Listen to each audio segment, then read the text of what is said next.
Hey everyone, welcome back to the channel. Today's video is going to be an important discussion about a recent observation made by a doctor regarding African American patients in medical encounters. Now, before we dive into it, please hit that subscribe button and ring the bell to stay updated with our content. And in case you missed the previous video I did on this particular doctor where he made his first remarks that sparked controversy, you can go and watch that first and come back to this video so that you can have deeper understanding of what this video is actually about. So here's the deal. A doctor working in emergency medicine noticed that a disproportionate number of African American patients were on their phones during medical encounters. Being a thoughtful doctor that he is, he took to social media to ask the question why. Is it just a rude behavior, or does it stem from deeper issues like mistrust and fear of the medical system? And yes, it sparked a bit of controversy. Some felt it should have been handled differently, perhaps through a direct patient communication. In this video, we're going to delve into the doctor's perspective, the controversy it stirred,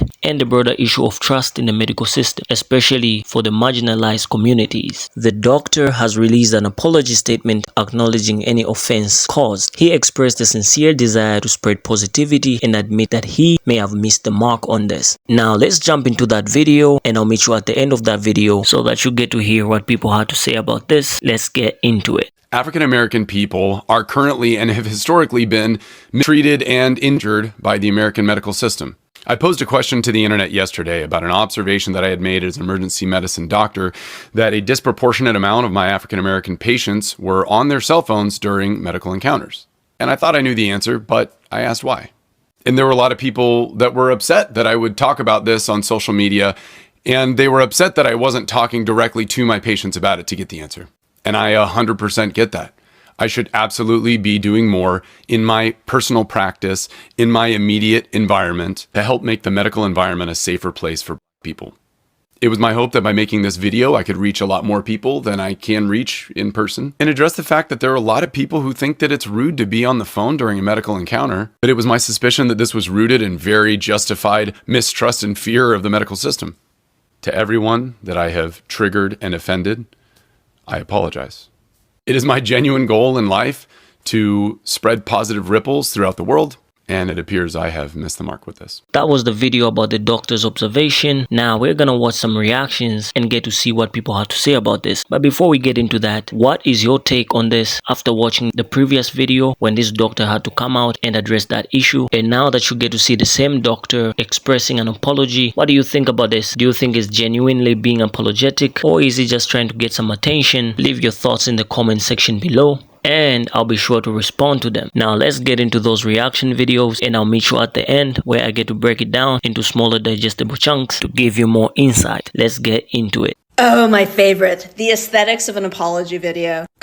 So, this medical professional, this person who has people's lives in their hands, created a video asking why so many African American patients are on the phone in the ER. In that video, and visually notice how his original video really focuses on him as an individual. He has a lot of jump cuts. He got that hair situation. He shows his surroundings, which look expensive. This is a guy who wants you to see him as an individual, a special person, even if he doesn't see his patients as individuals. Now contrast that with his "I don't want to be canceled" video apology. No more jump cuts. He's framing himself from the front because he wants you to see he's earnest. And rather than using his surrounding, he uses the response video. And it's very purposeful because then he sees the physician who stitched him over his shoulder saying, "I'm listening to women of color." It's all calculated to highlight that he isn't wrong. He's just one guy who made a mistake. He's going to do better. He's going to listen to his patients. This guy is in emergency medicine. It means that he finished med school,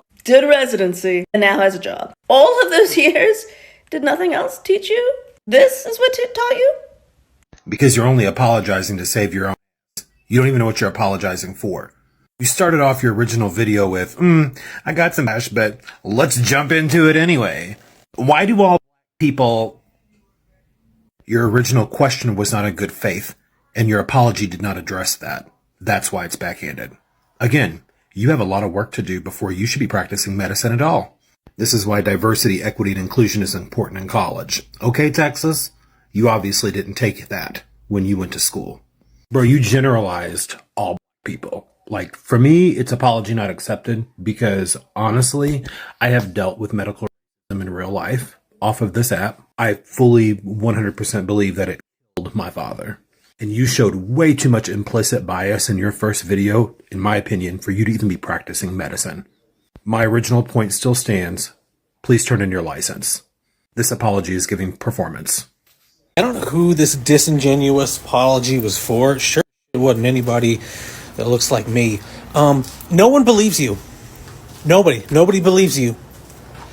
Nobody believes you. You didn't. You should turn your license in and stop being a. You don't need to be a doctor. You should not have patients. If this is where you are, like, even I know the medical bus that my black friends, brothers, and sisters have to go through when it comes to a trip to the hospital. The fact that you know this and then made no, apology unaccepted, unwanted. What you need to do is you need to say, wow, this is who I am as a person. I don't need to be a doctor. I'm sorry you wasted your life and your medical school and have built. So a ton of people have already addressed this beautifully, I may add, and sorry, he's just being very needy tonight. But as a person in the medical profession who has the same complexion as you, I am hoping to drive a point home. Asking our patients the questions instead of social media does more than just give us the answer. Saying something as simple as, hey, I noticed that you are on the phone and I am wondering if there's any particular concern that you may have, or if there's anything that I can do that can potentially make you feel more comfortable. That can do a lot of things. It not only gets us the information, but it shows that we are willing to listen and to learn. And it can also show that we are concerned for the patient's well-being. Taking that extra time, that extra 2 minutes to ask a genuine question can make a lot of difference for many people. And it may not make any difference for other people, but that's also an opportunity to show the patient that even though that their trust is still potentially harmed or broken, that we are still going to continue to treat them. We're not just going to throw our hands up and walk away. I ask questions all the time, not just to patients who are a different race or ethnicity than I am, but to also trans patients, patients who are disabled or chronically ill. And I personally find that about 95% of the time, when I ask questions in a genuine way, that anxiety that the patient has starts to dissipate. So often the questions don't just get us the answers. It builds rapport, it shows that we're listening, and it shows that we want to learn. And I firmly believe that as medical professionals, we owe that to the marginalized groups. They deserve that extra time and care given what the medical field has done to them over the years. And one last thing for everybody else. If your skin complexion is like mine, that apology is not ours to accept. We have no business getting into the comment section of that video to accept apologies on behalf of another community. This is where we must continue to listen and learn and just shh. So those were the reactions. We're still diving deep into the aftermath of the controversial video from the medical professional who questioned why African American patients are often on their phones during medical encounters. Before we get into the breakdown, do not forget to hit that subscribe button. Let's explore the responses. Now let's take a closer look at the aesthetics of the doctor's apology video. A keen-eyed viewer pointed out the stark contrast between the original video and the apology. The original video seemingly focused on the doctor as an individual with intricate jump cuts, showcasing their surroundings. In contrast, the apology was intentionally framed to emphasize sincerity. The absence of jump cuts and the shift to a front-facing view aimed to convey earnestness and accountability. Let's delve deeper into the viewer's keen observation regarding the aesthetics of the doctor's videos. The viewer's analysis of the original video highlights a conscious effort by the doctor to present himself as an individual distinct from their surroundings. The use of intricate jump cuts is a common technique in content creation to maintain visual interest and energy. In the context of the original video, these jump cuts might have been strategically employed to keep the audience engaged and to convey a sense of dynamism. The showcasing of the surroundings, whether intentional or not, might have inadvertently emphasized a certain lifestyle or level of influence. On the other hand, the viewer astutely notes that the apology video takes a departure from these stylistic choices. The absence of jump cuts and the shift to a front-facing view might indeed be an intentional move to project sincerity and vulnerability. A front-facing view in a video often creates a more direct and personal connection with the audience. The lack of editing tricks and the straightforward framing could be an attempt to convey transparency and openness. In essence, the viewer may be suggesting that the stark difference in aesthetics is more than just a visual choice. It could be a deliberate effort by the doctor to adapt their presentation style to the serious and sensitive nature of the apology by opting for a more straightforward and unedited approach.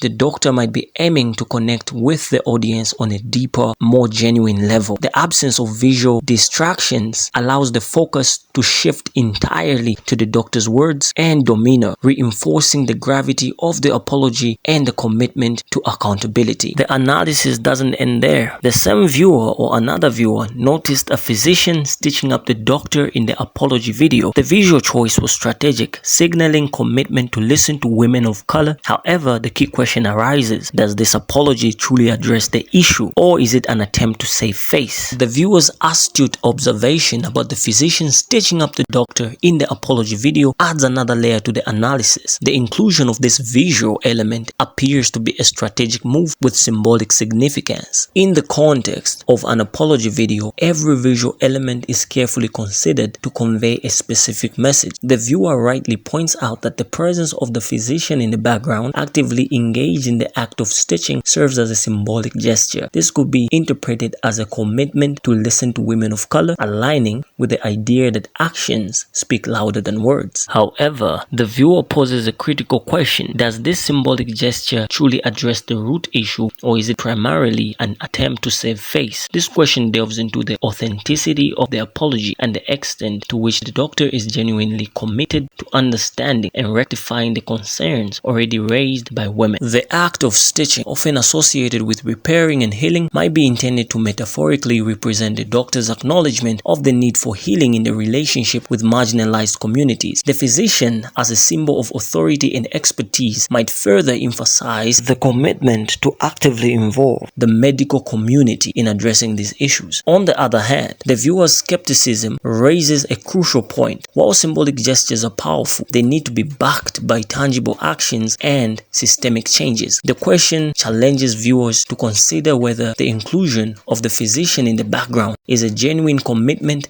to change or merely a performative act aimed at mitigating the backlash. In essence, the viewer's observation encourages a deeper examination of the apology's sincerity, urging the audience to look beyond the visual symbolism and assess the concrete steps the doctor is willing to take to rectify the underlying issues. It prompts viewers to be discerning in their evaluation of the apology and to question whether it represents a genuine commitment to listening and learning, or it is merely a surface-level attempt to salvage the doctor's reputation. The audience's response to the apology is mixed. Some argue that the doctor is performing an apology rather than genuinely understanding the gravity of his original question. The apology, they claim, lacks a genuine acknowledgement of the racial biases in the initial video. It points out that the doctor's failure to grasp the impact of his words and urges deeper reflection before practicing medicine. Another perspective emphasizes the long-standing medical mistrust within the community of African Americans, rooted in historical abuses. The viewer highlights the necessity of understanding the unique needs, history, and culture of African American patients, stressing that this responsibility lies with healthcare professionals. It's a call for self-reflection and dismantling ingrained biases. Personal stories add a poignant layer to this discourse. A viewer shares their traumatic experience during surgery, shedding light on the implicit biases that affect medical care. This narrative amplifies the argument that having someone on the phone for emotional support during medical encounters is rooted in genuine fears and past traumas. Criticism towards the doctor extends beyond their individual actions. The call to incorporate African American history into education arises, emphasizing the importance of understanding the historical context that shapes the experiences of marginalized communities. A healthcare professional joins the conversation, stressing the significance of asking questions directly to patients rather than resorting to social media. This approach not only provides answers but also builds rapport, demonstrating a willingness to listen and learn. The professional highlights the responsibility to offer extra time and care, considering the historical injustices faced by marginalized groups. As we wrap up this breakdown, one clear takeaway emerges: the need for genuine introspection, acknowledgement of biases, and active steps toward positive change within the medical community. The reactions we've explored today underscore the complexities of trust, empathy, and accountability in healthcare. We want to hear from you. What are your thoughts on these responses? Share your insights in the comments below. Remember, it's through open dialogue that we pave the way for more understanding and equitable future. Don't forget to like, subscribe, and stay tuned for more enlightening discussions. Until next time, take care, keep the conversation alive.